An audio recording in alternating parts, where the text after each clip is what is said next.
don't have to tiptoe around this. Around what? American history trivia? Me. Leaving. I don't want to talk about presidents dying at 6 in the morning, Denton. I haven't even had coffee yet. We can talk about I don't how want to talk about it. I'm a trans. I don't even have a gun. I'm a civilian. They know that? The enemy or whatever? The Language of Trees is about a small family unit that sort of falls to pieces after their dad, the dad in the family goes off to work as a translator in the war. So he leaves and I am left home with my 7-year-old son and slowly try to keep it together and start to fall apart a little bit here and there. Eventually he gets taken hostage and then, you know, all hell breaks loose. Although it uses the Iraq War as a palette for a story, it's really a story about a family.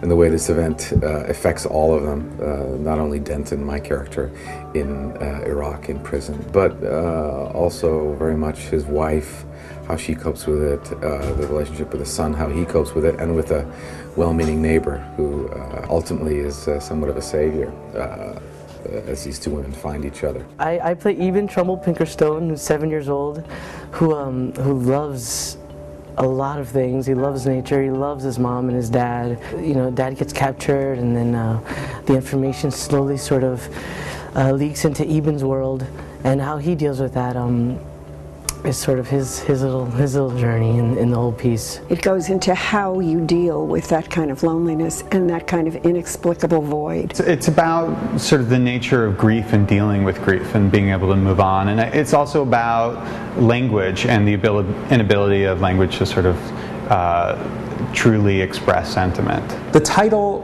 really comes from Eben, the little boy, the 7-year-old boy, is really obsessed with nature and especially with the tree in his front yard.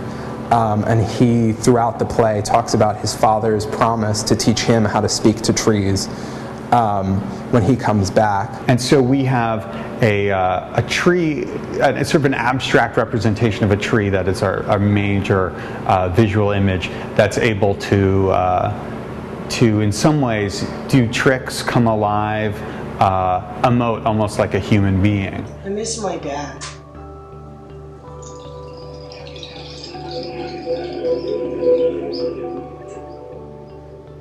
He's not coming back, is he?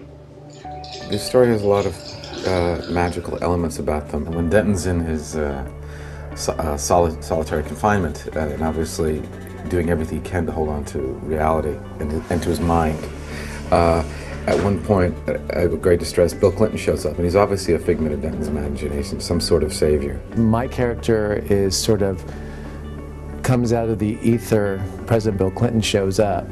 In a sense, it's sort of Denton's loneliness and fear sort of summons him there. In the midst of telling this incredibly serious story of grief and loss and longing, there are absurd, magical, and lots of humorous elements to allow the audience not to become so battered that they can't continue to engage in it. It's really a potpourri of all human emotion around the central question of loss. The Underground's mission is to, foster new works and new talents, and to try to bring more experienced actors and designers and all the elements into new, exciting voices. It's been really rewarding, obviously, to see my vision come alive in ways that I certainly would never have expected, and in ways that I couldn't imagine, but that these people have made it.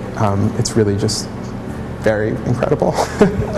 Stephen Levenson could have a play downtown, a version of Language of Trees that's done with plywood, luan, and some great ideas, but it doesn't really expose him to the sort of larger world of sort of critics and industry people and see his ideas fully realized. And so for a 24-year-old who really is represents the future of American theater, to get a fully produced show at the largest institutional theater in America is an extraordinary opportunity for him. Ticket prices are $20 a ticket. I mean, so where else can there's not many places you can go in New York that has the facilities that Roundabout offers, and also the I hope the excellence of the artistic work that they're able to bring into one building, and I think that they have done with this show.